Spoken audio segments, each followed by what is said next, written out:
In the vast expanse of the Milky Way, countless stars twinkled like diamonds, scattered across a cosmic canvas. Among these celestial bodies, thousands of alien species had formed an alliance known as the Galactic Council.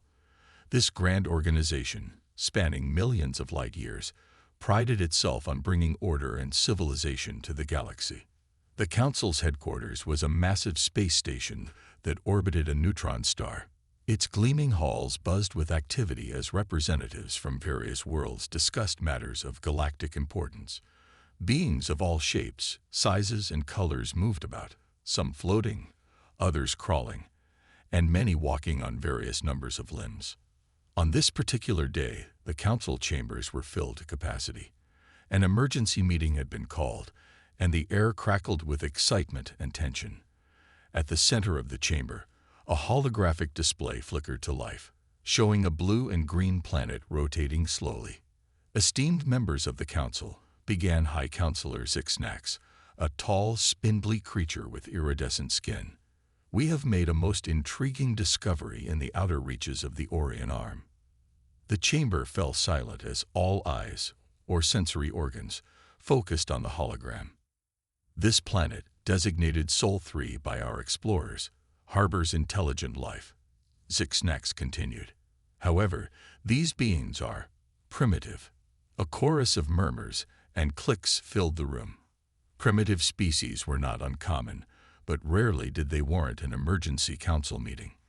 What makes these creatures special? Asked Gloop, a gelatinous being from a water world. Zixnax's mouthparts twitched in what passed for a smile among his species. They call themselves humans, and they are unlike any primitive species we have encountered before. The hologram zoomed in, showing images of Earth's cities, vehicles, and technology. Many council members laughed or made sounds of amusement. Look at their vehicles. They still use combustion engines, exclaimed one member. And their weapons, projectiles, and explosives. How quaint, chuckled another. Zixnax raised a limb for silence. While their technology may seem laughable to us, these humans have achieved something remarkable. In a mere few thousand years, they have gone from simple tool users to a spacefaring civilization.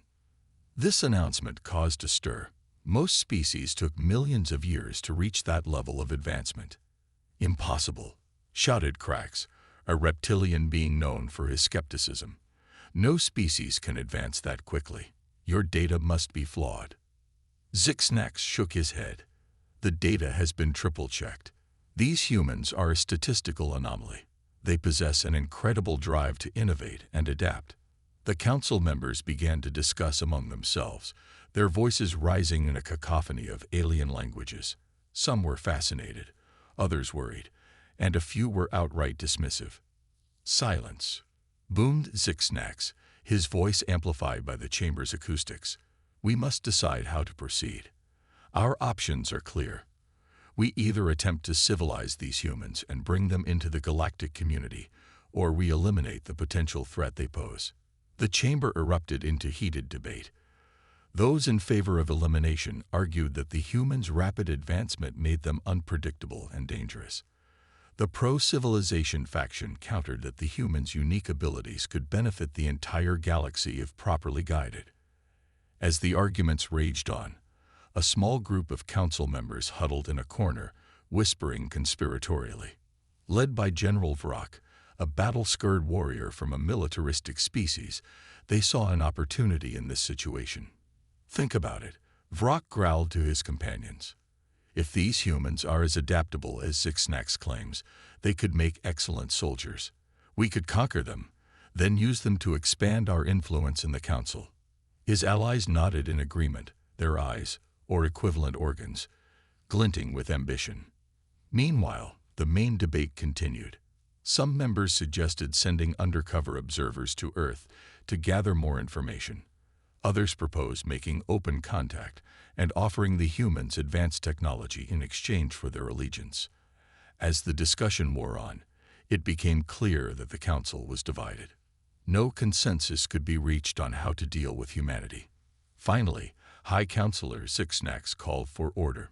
It is evident that we need more information before making a final decision. I propose we send a team of our best anthropologists and scientists to study these humans up close. They will disguise themselves and integrate into human society." The motion was put to a vote, and a majority agreed. The council would observe humanity in secret before deciding their fate. As the meeting adjourned, most council members left feeling satisfied with this cautious approach. However, General Vrock and his allies lingered behind, their minds already plotting. "We'll let the scientists have their fun," Vrock muttered to his comrades. "But we'll be ready to strike when the time comes. These humans won't know what hit them." Little did the Galactic Council know that their greatest miscalculation was about to unfold. They had looked at humanity's technology and seen primitives. They had examined human history and seen violence, but they had failed to grasp the true essence of humanity, the indomitable spirit that had carried them from caves to the stars in the blink of a cosmic eye. As the Council's spies prepared to infiltrate Earth, humanity continued its relentless march of progress, blissfully unaware of the alien eyes watching them. The stage was set for a confrontation that would shake the very foundations of the galaxy. In the depths of space, Earth spun on, a tiny blue marble harboring a species that was about to surprise the entire universe. The humans were coming, and the Galactic Council had no idea what they were in for. The underestimation. The Galactic Council's covert mission to Earth began with great excitement. A team of the most skilled alien anthropologists, scientists, and spies was assembled. They were given advanced cloaking technology to disguise themselves as humans and state-of-the-art observation equipment to gather data. As the alien ship entered Earth's atmosphere under the cover of night, the team leader, Dr. Zorn, briefed his colleagues one last time. "Remember," he said, his holographic disguise flickering slightly, "we are here to observe and report. Do not interfere with the humans under any circumstances." The team nodded in agreement, their eyes wide with anticipation. They had studied human languages and customs extensively, but nothing could prepare them for the reality of life on Earth. Their first shock came as soon as they stepped out of their hidden ship. The air was thick with pollutants, the ground covered in strange, hard substances. "How can they survive in this?" whispered one team member, coughing slightly. Dr. Zorn shrugged. "Primitive beings often adapt to harsh conditions. Let's proceed with the mission." The alien team split up, each member tasked with infiltrating a different aspect of human society. Dr. Zorn headed for a major city, while others scattered to various towns, villages, and even a military base. In the city, Dr. Zorn was overwhelmed by the cacophony of sounds, smells, and sights. Vehicles belching noxious fumes zoomed past, while humans of all shapes and sizes hurried along the sidewalks, many staring at small devices in their hands. "Fascinating," he murmured, recording everything with his hidden sensors. They seemed to be in constant motion, always in a hurry. But to what purpose? As days turned into weeks, the alien team compiled vast amounts of data on human behavior, technology, and social structures. They watched humans work, play, argue, and love. They observed the complex web of relationships, the intricate dance of politics and economics. But for all their advanced technology and intelligence, the aliens consistently misinterpreted what they saw. When they witnessed humans engaging in sports and games, the aliens concluded that these were primitive war simulations.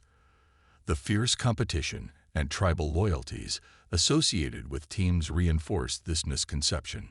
"Look how they train even their young for combat," reported one agent, watching a Little League baseball game. "They use miniature weapons and drill in team tactics from an early age." The alien observing human entertainment was equally confused. "Their storytelling is filled with violence and conflict," he reported. "Every narrative seems to revolve around overcoming impossible odds. It's as if they're constantly preparing themselves for some great catastrophe." Even human kindness was misunderstood. When an alien saw a human helping a stranger change a flat tire, He interpreted it as a demonstration of technical skills to assert dominance. Dr. Zorn, meanwhile, had infiltrated a university. He was astounded by the varied fields of study and the constant questioning of established facts. "These humans are never satisfied with their knowledge," he reported. "They continuously seek to append their own understanding of the universe. It's chaos." What Dr. Zorn saw as chaos was, in fact, the very essence of human progress, the relentless pursuit of knowledge and improvement. But blinded by his own preconceptions, he failed to grasp the true significance of this trait. The agent assigned to the military base provided the most alarming reports.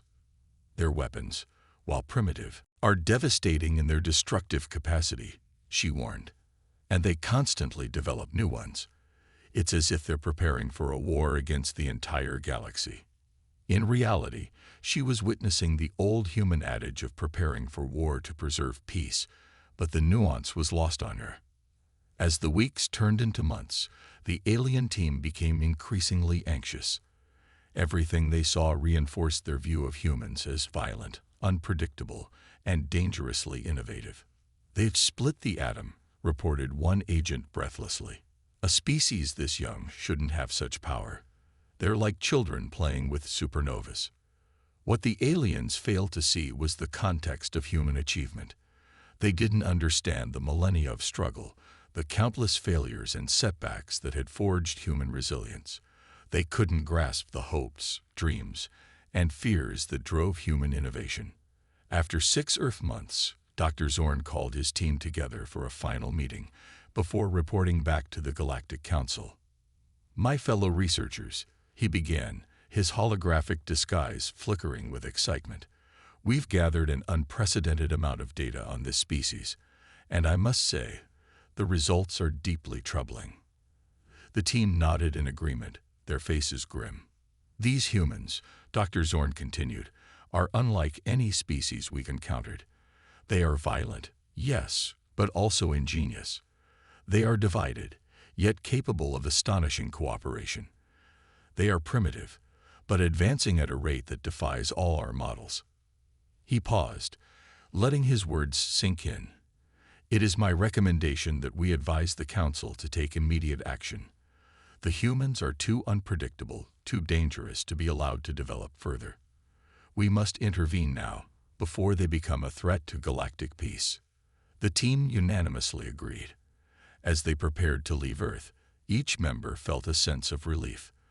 The humans had unnerved them deeply, challenging their understanding of how a young species should behave. Little did they know that their report, filled with misunderstandings and flawed assumptions, would set in motion a chain of events that would shake the galaxy to its core.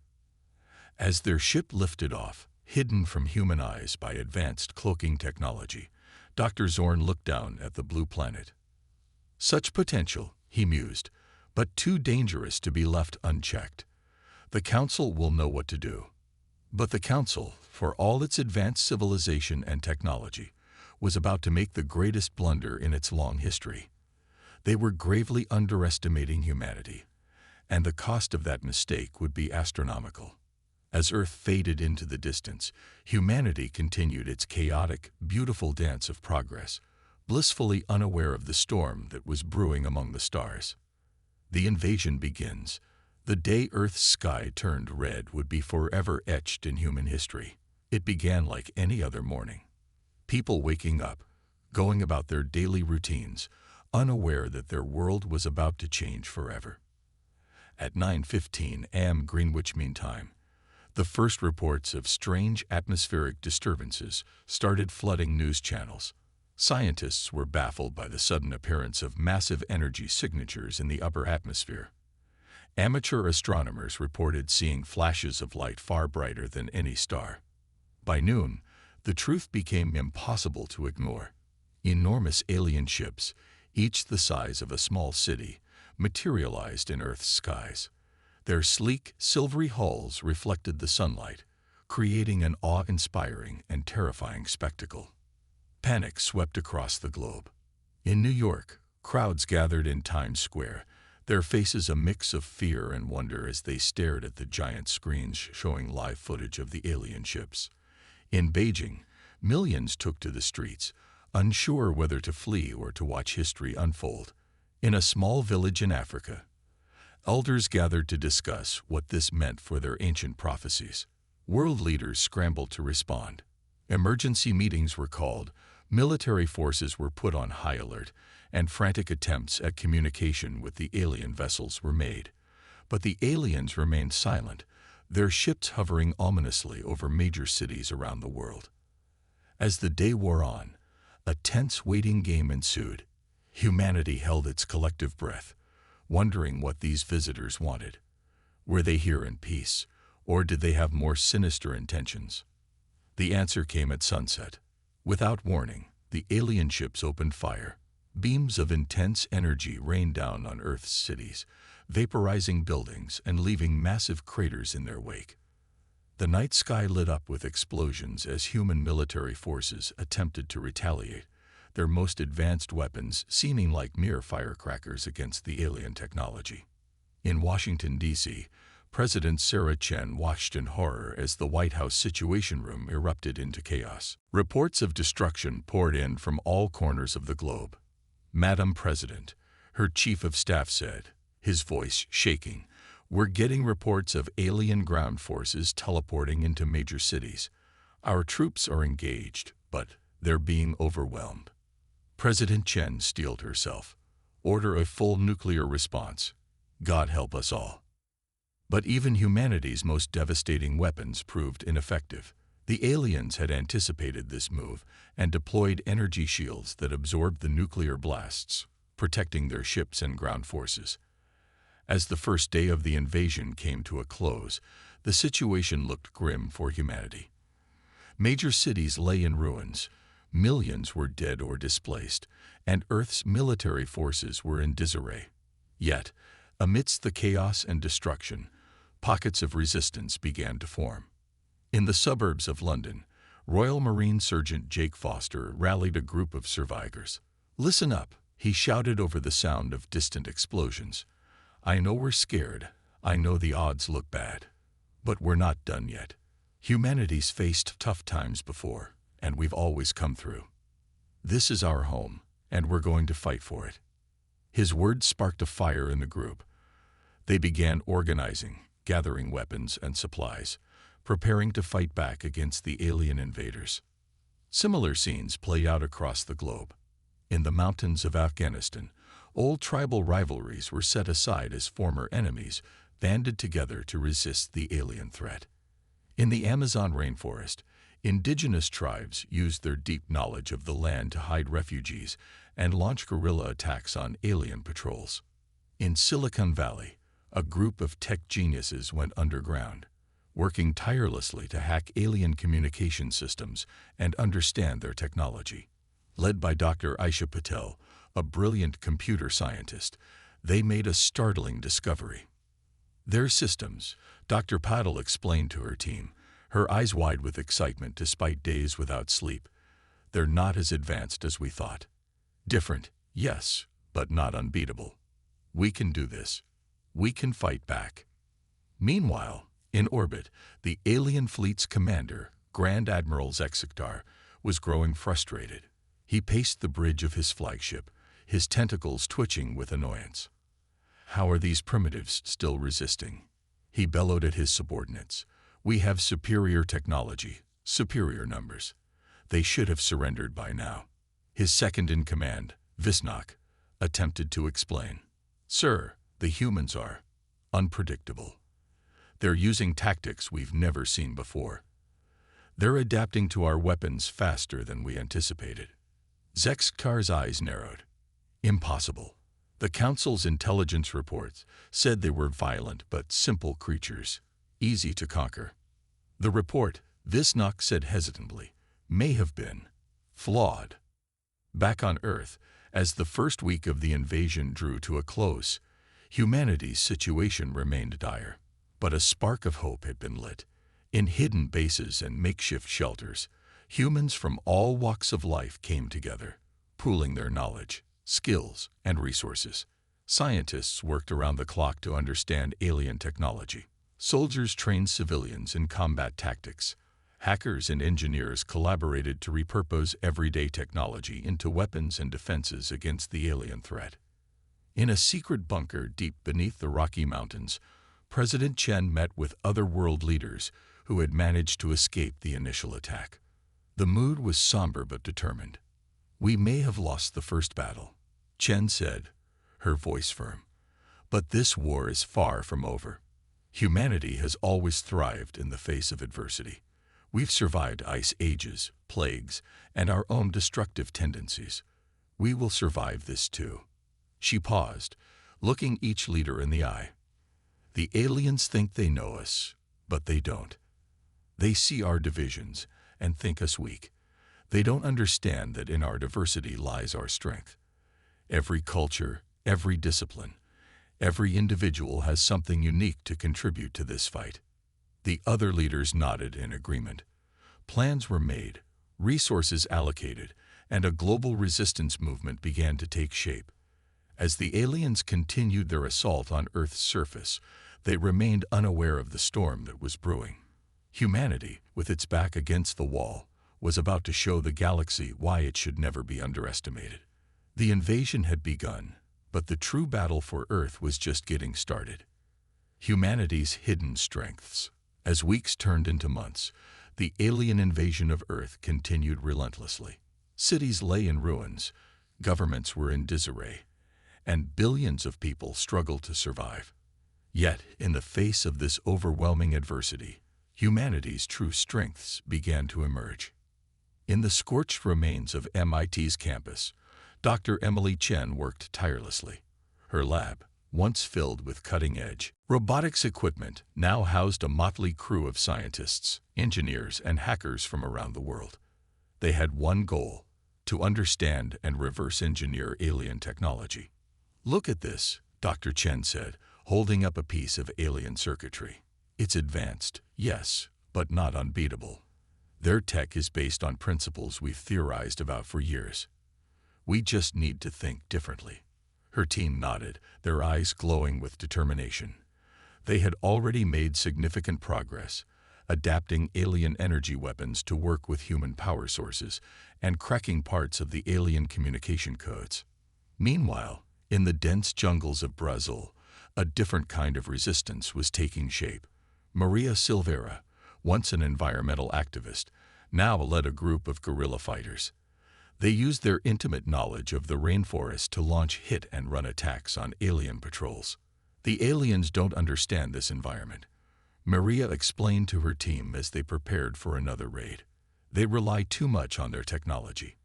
But nature we understand. It's been our home for thousands of years." Her words rang true. The aliens, used to the sterile environments of their ships, found Earth's diverse ecosystems challenging. They struggled with the humidity of the rainforests, the harsh conditions of the deserts, and the unpredictable weather patterns. Humanity's adaptation to these environments proved to be an unexpected advantage.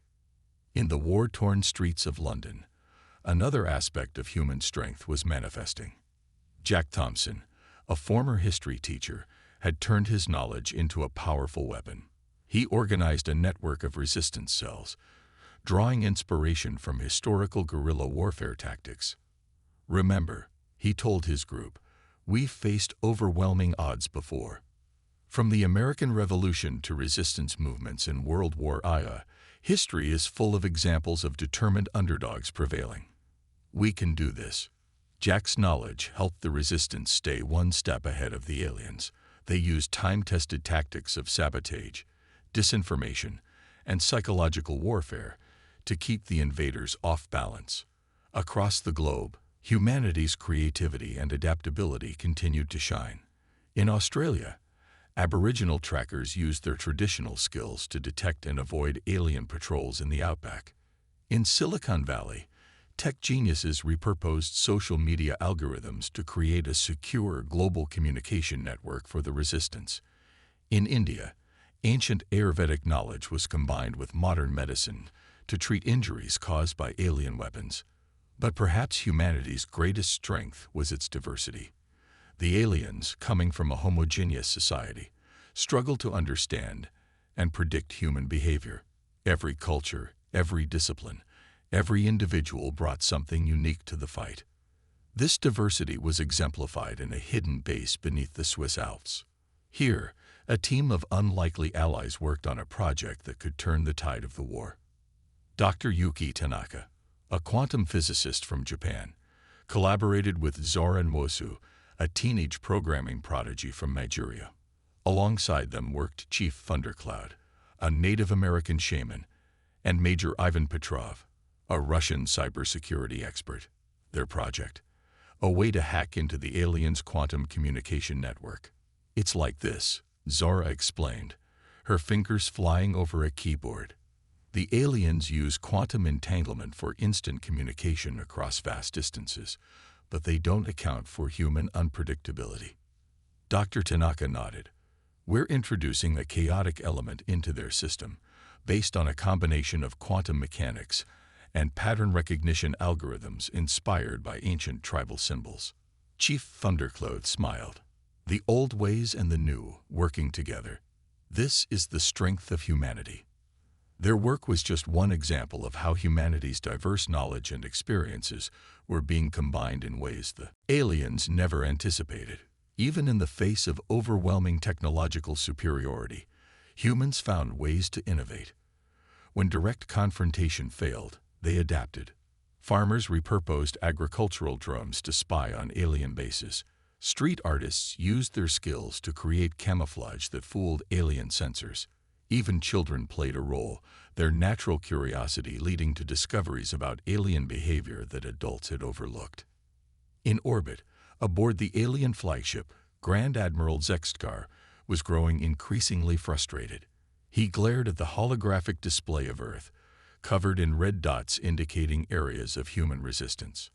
"How is this possible?" he roared. "We control their major cities, their governments are destroyed, yet they continue to resist." His second-in-command, Visnok, looked nervous. "Sir, we've underestimated them. Their adaptability is unprecedented. They're using their planet against us, turning every environment into a battlefield they understand better than we do." Zextkar's tentacles writhed in anger.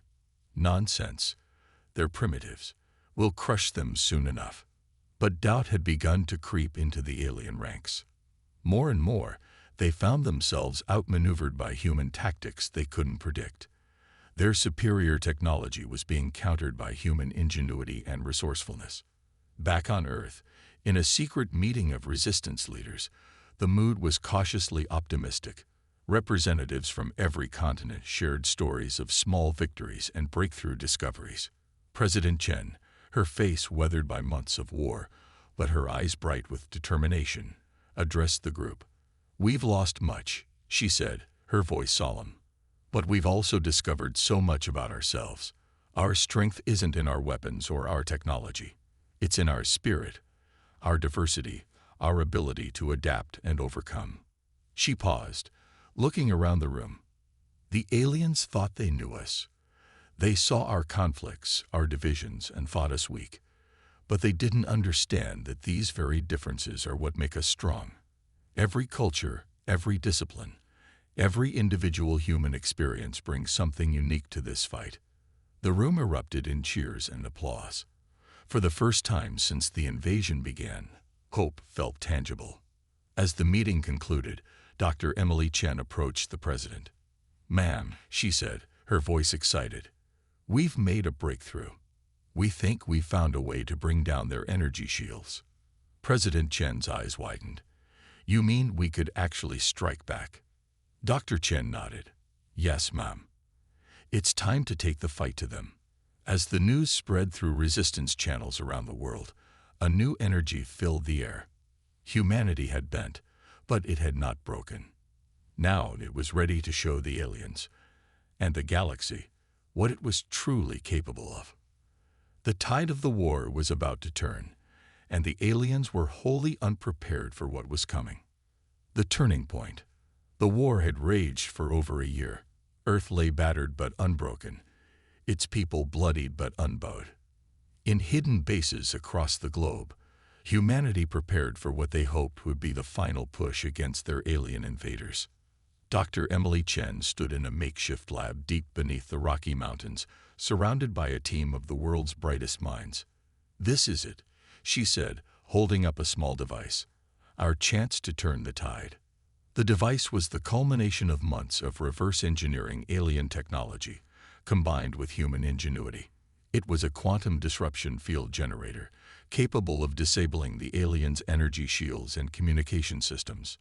Meanwhile, in orbit, aboard the alien flagship, Grand Admiral Zexkar received troubling news.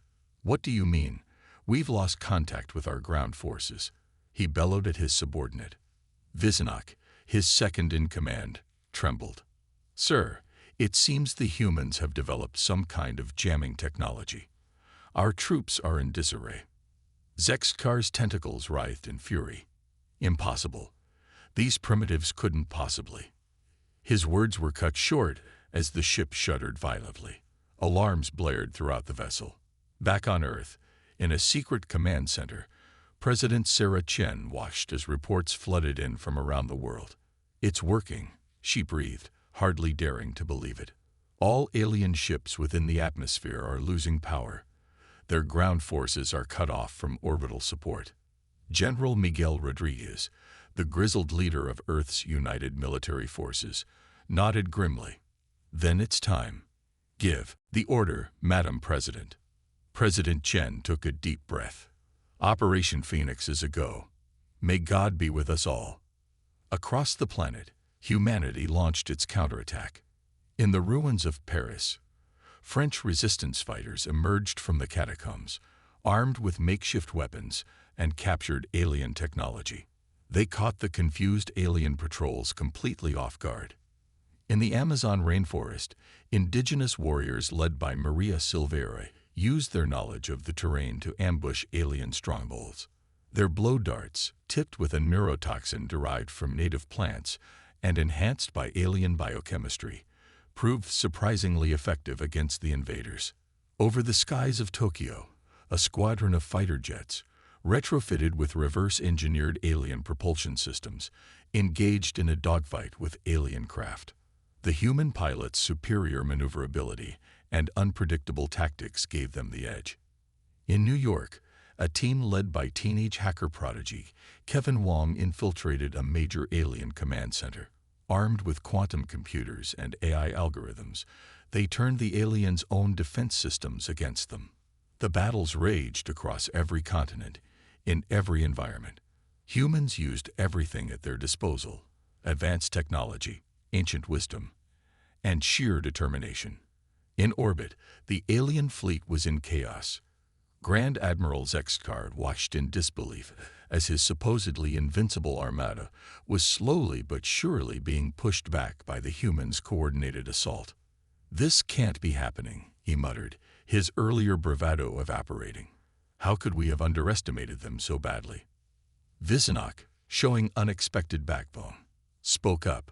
"Sir, perhaps it's time we considered retreat." Zexkar whirled on him, eyes blazing. "Retreat? Never. We are the mighty Galactic Council. We do not retreat from primitives." But even as he spoke, another explosion rocked the ship. The humans had somehow managed to bypass their shields and were targeting crucial systems. Back on Earth, in the skies above Washington, D.C., the final battle for the planet's freedom was unfolding. A massive alien mothership hovered over the ruins of the city, its weapons primed to deliver a devastating blow. But humanity had an ace up its sleeve. Dr. Chen's quantum disruption field generator had been mounted on a specially designed aircraft, piloted by none other than Jake Foster, the former Royal Marine who had rallied survivors in the early days of the invasion. "This is Phantom 1. Jake's voice crackled over the radio. "Beginning final approach." President Chen, watching from the command center, clenched her fists. "Godspeed, Phantom 1.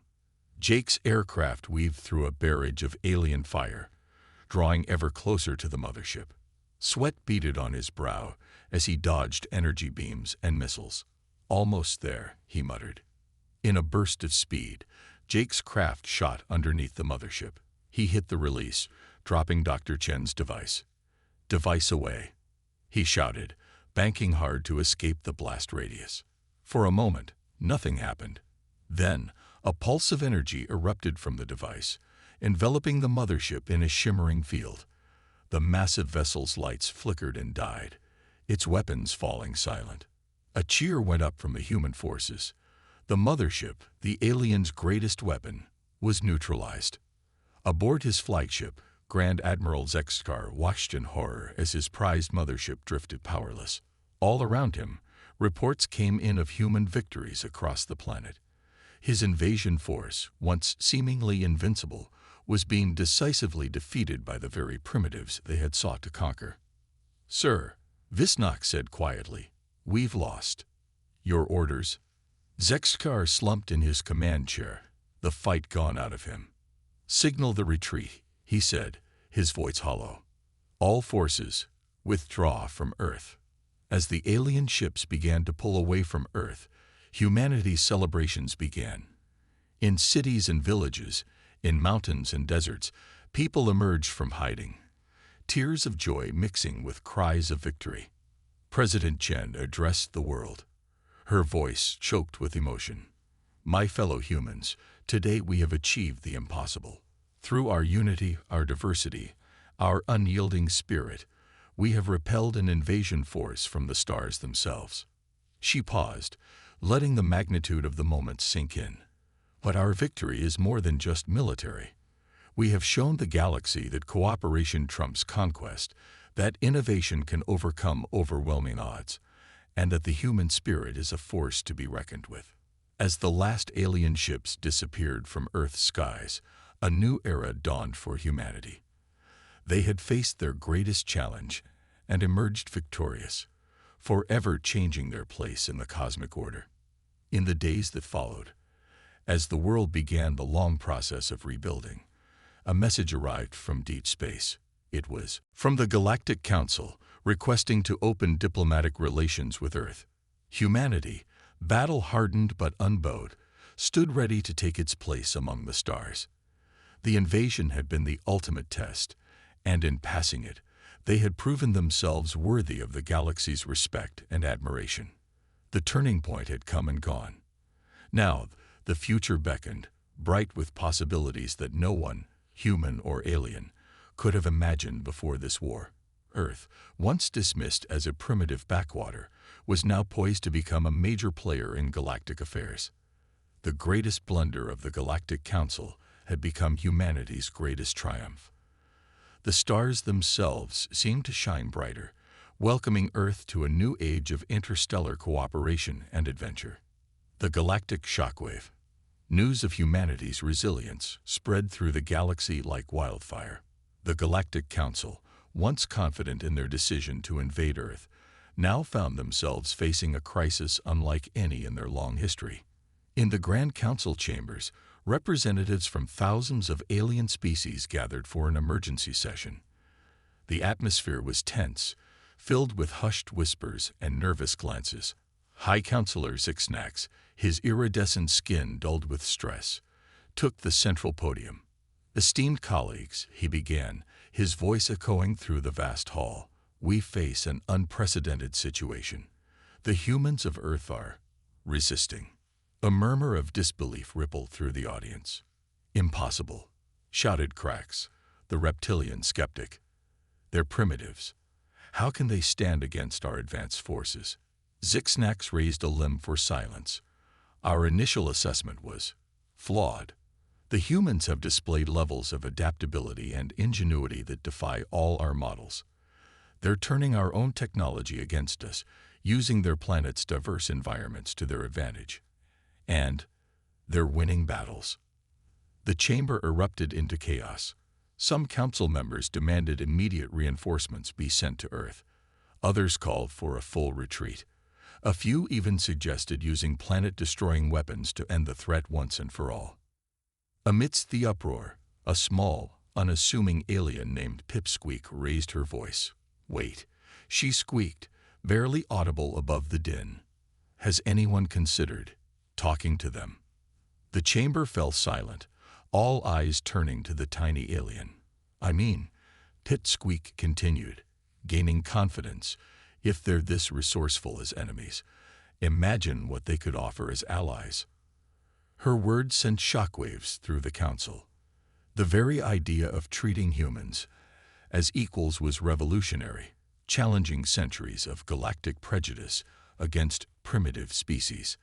As the council debated, news of Earth's resistance spread to other worlds. On planets long subjugated by the council, whispers of hope began to circulate. If humans could stand up to the mighty Galactic Council, perhaps they could too. On the desert world of Zarathax, reptilian beings gathered in secret caves, inspired by tales of human guerrilla tactics. "We've endured the Council's rule for centuries," hissed their leader. "It's time we learned from these humans," and fought back. In the crystalline cities of Lumina, a planet of energy beings, scientists pored over stolen data on human innovation.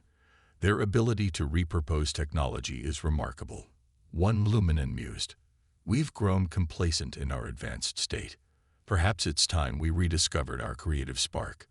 Even on worlds loyal to the Council, the human resistance caused ripples. Young aliens questioned their elders, wondering if perhaps they had been too quick to judge primitive species. Back in the council chambers, the debate raged on. The faction led by General Vrock, who had initially seen humans as potential soldiers, now argued for their total destruction. "They're too dangerous to be allowed to exist." Vrock roared, "We must crush them now, before their influence spreads." But others, moved by Pipsqueak's words, argued for a different approach. "We've made a grave mistake," said Gloop, the gelatinous being. "Perhaps it's time we admitted our error and sought peace." As the council argued, their indecision proved costly. More and more of their forces on Earth were being defeated by human resistance. Reports came in of aliens defecting, impressed by human courage and kindness in the face of invasion. One such defector was Zix, a young alien soldier who had been saved by a human family during a battle.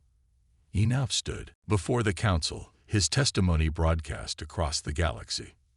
"I was always taught that primitive species were violent and simple," Zix said, his voice trembling. "But the humans showed me compassion when they had every reason to hate me. They're not the monsters we were told they were. They're people, just like us, fighting for their home." Zix's words struck a chord with many.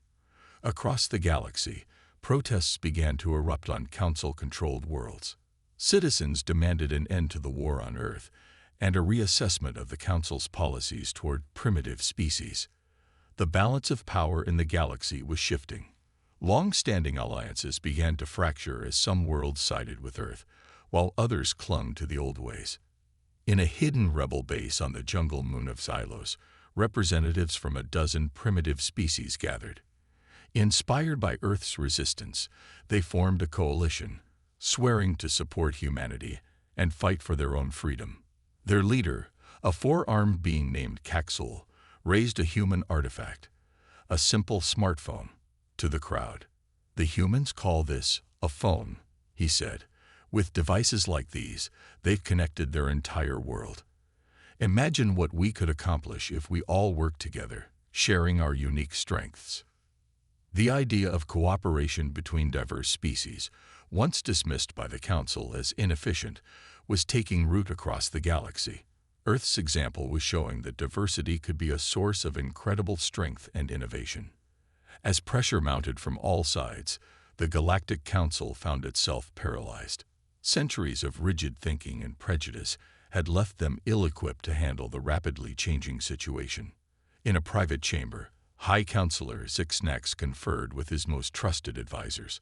"We're losing control," he admitted, his usual confidence shattered. "If we don't adapt, the Council's authority may be permanently undermined." One advisor, an ancient being of pure energy, sparkled thoughtfully. "Perhaps," it whispered, "this is the shake-up our civilization needed. We've grown stagnant, set in our ways. The humans, in their beautiful chaos, might be the key to our renewal." Zixnax pondered these words. The decision he would make next would shape the future of not just Earth, but the entire galaxy. Meanwhile, on Earth, blissfully unaware of the galactic turmoil they had caused, humanity continued to fight. In hidden bases and ruined cities, humans from all walks of life worked together, their diversity and determination their greatest weapons. They had no idea that their resistance had lit a spark of revolution that was spreading across the stars. The galaxy was changing, and humanity was at the heart of it all. As the Galactic Council grappled with their next move, one thing was clear. Their greatest blunder had become the catalyst for a new era in galactic history. The age of dismissing primitive species was over. A new age of cooperation and mutual respect was dawning, with humanity leading the way. The shockwave of Earth's resistance continued to ripple through the cosmos, promising a future that none had dared to imagine. The new galactic order. 5 years had passed since the day Earth repelled the alien invasion.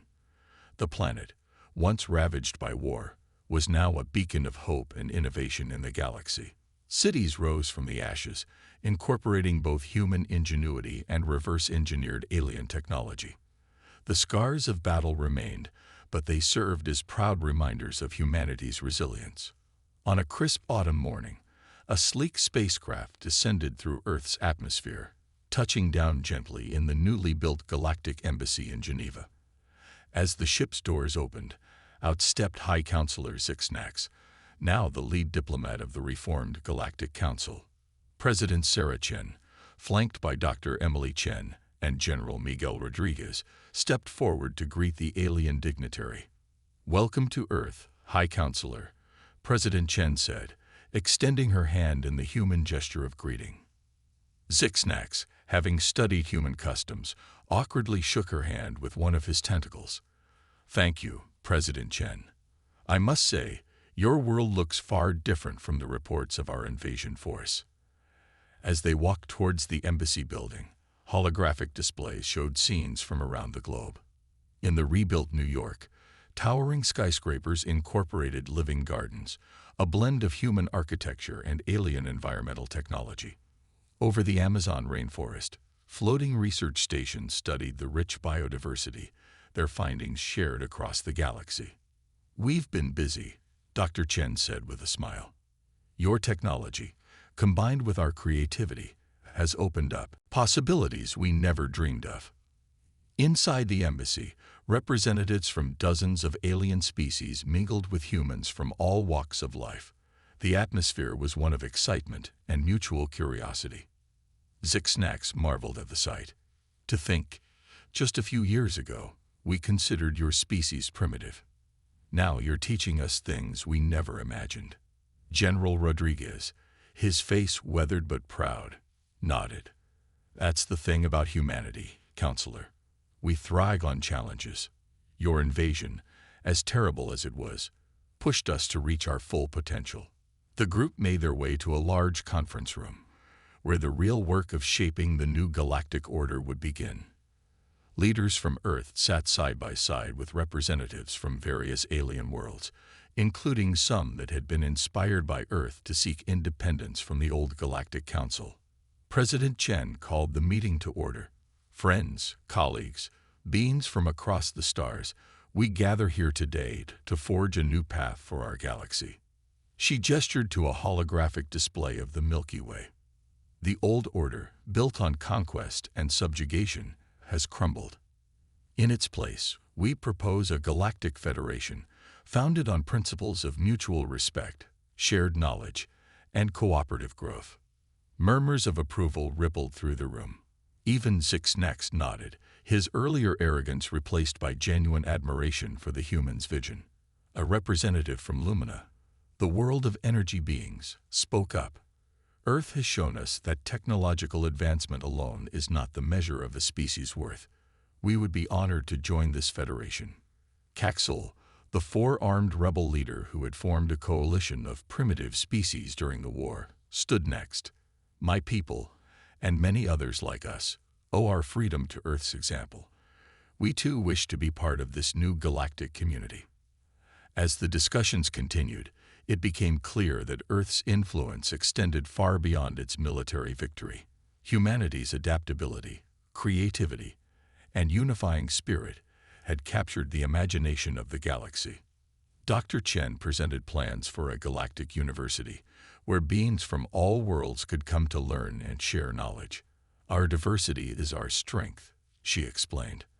By bringing together minds from across the cosmos, we can solve problems that have plagued us for millennia. General Rodriguez, in turn, proposed a peacekeeping force, not to conquer or control, but to protect and assist. We've seen the horrors of war, he said solemnly. This force will stand ready to help worlds in crisis, be it from natural disasters or conflicts. As the day wore on, the framework for the new Galactic Federation took shape. It would be a democratic organization, with each member world having an equal voice. Earth, as the catalyst for this new order, would host the Federation's headquarters, but leadership would rotate among all member worlds. Zixnax, watching the proceedings with a mix of awe and humility, finally spoke. On behalf of the former Galactic Council, I wish to formally apologize for our actions against Earth and other worlds we deemed primitive. We were wrong, and we have much to learn from you all. His words were met with applause, a sign of the new era of forgiveness and cooperation. As the conference concluded, President Chen invited all the delegates to a special ceremony. They gathered in a newly constructed plaza where a monument was about to be unveiled. With a gesture from President Chen, the covering fell away, revealing a stunning sculpture. It showed figures from various species, human and alien alike, standing together, their hands and appendages joined, reaching towards the stars. At the base of the monument, a plaque read, "In honor of all those who fought for freedom, and in memory of those we lost, may we forever reach for the stars together." As night fell, the delegates were treated to a spectacular sight. Swarms of nanobots, developed using a combination of human AI and alien swarm technology, danced in the sky, forming images of worlds across the galaxy. It was a breathtaking display of art and technology, symbolizing the beautiful possibilities of their new cooperation. Later, in a quiet moment, President Chen stood with Dr. Chen and General Rodriguez, looking up at the star-filled sky. "We did it," Dr. Chen said softly. "We not only saved our world, but we've changed the entire galaxy." General Rodriguez nodded. "And to think, it all started because they underestimated us." President Chen smiled. "That's the thing about humanity. We're at our best when faced with the impossible. Now we have an entire galaxy of impossible challenges waiting for us." As they watched, a shooting star streaked across the sky. Once, humans had wished upon such sights. Now they knew that each light in the sky could be a world waiting to be discovered, a civilization waiting to be befriended. The new galactic order was just beginning, and humanity was ready to lead the way, not through force or conquest, but through cooperation, innovation, and an unyielding spirit of adventure. As Earth turned gently in the cosmic dance, its cities gleaming with the light of a new era, the galaxy watched and wondered, what would these remarkable humans do next? The greatest blunder of the old Galactic Council had become the greatest opportunity for all species. A new age of exploration, cooperation, and discovery had dawned, with humanity and its newfound alien allies ready to face the challenges and wonders of the cosmos together.